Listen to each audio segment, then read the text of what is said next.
Continuing with the 14th and final chapter of The Whispering Mountain by Joan Aiken. Tom Dando and the Prince and Abapol are all snug inside Fig Hat Bend. They have the Harp of Teratu, which it turns out belonged to Tom Dando's grandmother, and suddenly another group of people have shown up. Firstly, Bilk and Prigman, closely followed by Garble, burst out of one of the openings in the sloping wall, and with a shout of triumph rushed toward Abapol as he stood, regarding the harp in his hands with a doubtful melancholy expression. He started at the sound of their voices, and retreated to the very edge of the Devil's Leap. But now another larger group, consisting of Luggins, Hwatha, Mogg, and Dove, appeared from a second opening. "Had you far, lads?" exclaimed Dove. "There's two more, scaffed that Mogg, and I followed. How in wonder did they manage to get out of that house when the cliff tumbled in on it? More liars than anti-bloodwinds, old Tom Malkin they must have." "Never mind how," said Mogg. "Likely they have poor Owen trussed up somewhere. Strangle the pair of them, shall we, till they tell us where?" "Just let me get at them," said Hwatha. They flung themselves on Bilk and Prigman before the latter could reach Abapol. The cave re-echoed with thuds and yells. Garble came to the assistance of Bilk and Prigman, but even so the three men were far outmatched by the four massive boys. Mogg and Dove together tackled Bilk. Hwatha hurled Prigman to the ground with an expert cross-buttock throw, while Luggins pulled Garble down by sheer weight and then sat on his chest, nearly crushing him. The Prince, in the meantime, was watching with the keenest interest. Good lads! Gie the rogues a bonny laundering," he cried joyfully. "Gie na hand of this lammet leg. I'd be in there aiding ye." Presently the fight abated. "Stunned, my boy, I was," Hwatha said with satisfaction. "Bit of a cord have you, Mogg, man. Tie him up tidy, I will, before he do come round." The boys pooled their string resources. Mogg had quite a long piece, which did for Prigman. Dove contributed a neckerchief, which he used to tie Garble's hands behind him. Luggins, rather shamefacedly, produced from his pockets a number of short lengths of cord to which horse chestnuts had been attached, and began removing the chestnuts and tying the lengths together. "Hurry up," said Hwatha crossly, "before I give you a good clip on the ear. Conkers, indeed. Shame you have brought on us, boy." In guilty haste, Luggins dropped the last two conkers and handed over the joined string. Bilk was tied up. "Tidy job, to be sure," Tom Dando said with approval. "But where is young Owen Hughes?" "Not a sign of him have we seen," Hwatha said. "Maybe these scum can be telling." Threateningly he turned on Bilk and asked him, "What have you done with our mate? And do not try to tell me a lie, or there is clear down your throat I will push your nasty teeth." "Blessed if I know where the little mitcher has got to," stammered Bilk, looking scared to death. "We heard him letting out a woo-bob down yonder, but that was hours agone. Since then we haven't seen him, and that's Ticklepenny's truth." In spite of all threats, he stuck to the story, and his listeners began to believe that it must be true. "Perhaps he has fallen down a hole. Maybe we should fetch the fire brigade." "Perhaps he has fallen down a hole. Maybe we should fetch the fire brigade," Luggins said, looking worried. But at this moment, Owen himself rushed out from one of the passages, pale with haste and exhaustion. "Where is Abapol? Is he all right in the harp? Oh, thank goodness," he cried with a gasp of relief, observing first the boys and then the small figure huddled with the harp on the rocky brink. "I thought for sure he would come back here. But where have Bilk and Prigman got to, and that other fellow?" Luggins stepped back to exhibit the captives. "Tied we have got them, like a lot of old mailbags," he said proudly. "No thanks to you," Hwatha muttered. Prigman was beginning to stir in his bonds. Bilk and Garble eyed their captors balefully. A wheel, exclaimed Prince David. "Now we've a forgive him once more, and the bonny harp find it. That's been the cause of sic a muckle clam jam fry. Let's en gan awa out this murky hole. Fetch up the harp and the wee money, but ye can leave yon ruffians bide. We'll soon send the justices for them. Perdition on this doited leg. I fear you'll have to carry me again, lads." Accordingly, the boys approached Prince David to pick up his improvised litter, but before they could reach him, a voice from above cried, "Stand!" Halfway up the side of the cave, at the head of one of the flights of steps, stood the Marquis of Malin. He presented a wild and sinister figure. His face was deathly pale, paler even than the snow which encrusted the many capes of his greatcoat, and in either hand he held a cocked pistol. His strange yellow eyes burned with a feverish light when they beheld the harp of Terra II, and Luggins trembled superstitiously, making the sign to avert the evil eye as the Marquis began to descend the steps. "Direful Mog, he do look like Bogey Boo himself." "Let nobody move," warned Lord Malin. "The first to do so will receive a breakfast of lead." "Good save us!" exclaimed Prince David. "Malin, what agars ye act sae, daft man? 'Tis treason of the blackest to point yon brace of barkers at your ain anoint prince." "Ah! Oh, are you there, Wales?" said Lord Malin, who had not previously observed the prince, his attention being too fixed on the harp. "Well, it makes no odds. Neither prince nor commoner will keep me any longer from my objective. I have not driven 14 hours and a footman to their end through the blizzard to be foiled now. I have not driven 14 horses and a footman to their end through the blizzard to be foiled now." His eyes came to rest on Pridman, Bilk, and Garble. His lips curled scornfully. "What? Have you let yourselves be trussed up by a handful of ragged pit boys? Small wonder you made such a wretched mull of trying to get me the harp." Bilk, red with anger and shame, writhed in his bonds. Some of the knotted strings came apart. He managed to free his hands. "Good," said Lord Malin calmly. "Loosen the other two, then bring me the harp and secure the little creature who holds it. I have a notion that he is one of my friend the Seljuks people."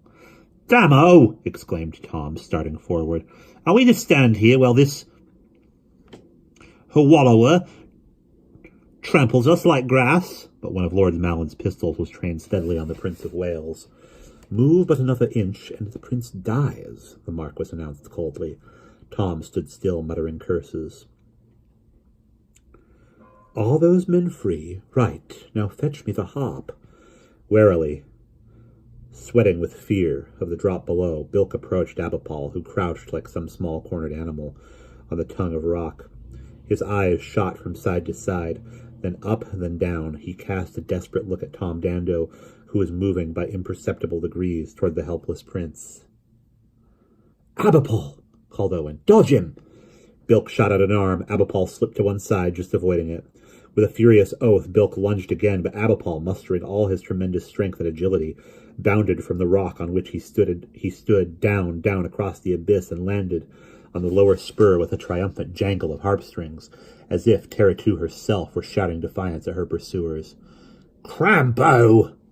gasped Bilk. "The little boggart! Who'd have thought? Help!" His lunge had taken him too far. He tottered, swaying upon the brink of the space for 6 heartbeats, clutching at the air, then, with a fearful wailing cry, overbalanced and hurtled downward into the dark. "Bilk!" cried Pridman. He started forward toward the verge and trod on the conkers, which Luggins had carefully dropped there. His feet shot from under him. He fell forward. Hardly a moment later followed his comrade to destruction. "Doe," said Luggins. "Not such a bad thing to have a few conkers along, Waffa, I'm thinking." His voice broke the petrified silence into which everyone had fallen at the fate of the thieves. With a hissing intake of breath, Lord Malin moved his pistols, menacing the boys, Tom and Prince David. "Garble," he ordered, apparently quite unmoved by the sudden and shocking end of his 2 agents. "Go after that imp of the pit and secure the harp. He is now down on the lower spur." Very pale, apparently not relishing the task, Garble moved toward one of the entrances. I doubt he'll not catch the little wasp," Waffa uttered hopefully. But Garble was not destined even to try. With a sudden hubbub of voices, Brother Ianto, Mr. Hughes, Erebus, Yehemelik, and the Seljuk rushed out from another opening in the rock. Owen had been slowly edging his little book from his pocket. Seizing the chance of this distraction, he hurled it at Garble, who, struck heavily on the back of the neck, dropped as if he had been felled by a life-preserver. At the same instant, Tom Dando flung himself between the Marquis and the Prince of Wales, only just in time. Utterly maddened by and unhinged by these reverses, Lord Malin was taking aim at the prince. Tom pushed Prince David aside as the gun went off, but took the shot himself, full in the chest. Erebus let out a piercing cry. "Dada!" The prince would certainly have gone over the edge had not Owen thrown himself forward and just managed to drag him to safety. "Och, ye fie, that filthy swine have killed Mr. Dando!" swore Hoffa between his teeth. "Come on and get him, boys, is it? Only one shot he have left. He can't do for us all." Glaring step by step, the Marquis retreated from them onto the Devil's Leap. "Come no nearer," he warned. "I shall blow out the brains of the first to step within 4 yards. The boys wavered. Meanwhile, Lord Malin cast a glance slantways down, plainly trying to gauge whether he would be able to imitate Abipal's escape and take the frightful plunge across the pit. "He shan't give us the slip that way," Owen cried, bounding forward. The Marquis discharged his other pistol, but the shot went wide, and its noise was drowned by a much louder sound. As they all watched, thunderstruck, they saw a crack open in the ground and widen with fearful speed. The whole portion of rock on which Lord Malin stood, weakened either by the sound of the shots or the unusual activity upon it, began to tilt slowly away from the edge. Lord Malin started and made a snatch at the guard rope nearest to him, but missed it. The rock tilted farther, snapping clean off, and shot downwards, taking Lord Malin with it.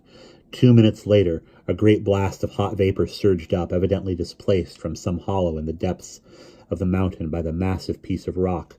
It passed, roaring through the cave, and burst from the numerous vents and fissures above with a violent yelling whistle, as if the mountain shrieked in agony. Startling though these occurrences were, 3 persons had taken but little notice of them. Mr. Hughes and Brother Ianto, kneeling by Tom, were endeavouring to stop the flow of blood from the wound, while Erebus frantically tore strips from her petticoat for bandages. He needs. We should carry him out," Mr. Hughes recommended. I thank you, but not to trouble, is it?" Tom said with difficulty. "Waste of time, see? Done for I am indeed, Erebus, my little one. But no matter.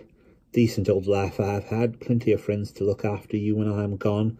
Erebus, choked with grief, could not reply, but the Prince of Wales, who had been helped back onto his bench by the boys, exclaimed, "Aye, indeed, I'll see the lasses brought up, brawly as a one of my own, on the word of Davy Tudor Stewart, for whom ye shed your honest blood. Why's me, I'm sair fashed that this should ha' come to pass." Mr. Hughes gave the prince a startled look. Up to this moment he had not realized he was in the presence of royalty. "And as for yon harp that all this ploy has been about, I shall make sure it is handed over to your lass in. It is ritually hers," the prince went on, surprising Mr. Hughes still more. "And man, ye shall have the grandest funeral a poet could, with the music of 100 harps, and the birds of Wales to do ye honour." "There's nice," Tom said faintly, smiling. "No finer than that grand sing we have had together, though, I am thinking. But as for the harp, too much hate and spite it have caused already. If that small fellow wished to keep it, let him do so, Erebus, my little one?" "Oh, yes, indeed," cried Erebus, weeping. "What do I care about the old harp? Only to have you stay alive, Dada, please, is it? Make a try now." "No, girl, my time has come. Like to have written a couple more poems, I would indeed, but too late now." Sighing a little like a man who is weary after a pleasant day's journey, Tom leaned back against the arm of Brother Ianto. Suddenly his eyes brightened and for a moment opened wide, as if he saw something very beautiful and unexpected directly in front of him. "Oh, well now, just fancy that," he exclaimed. Then his eyes shut, and he was gone, and we will pause there.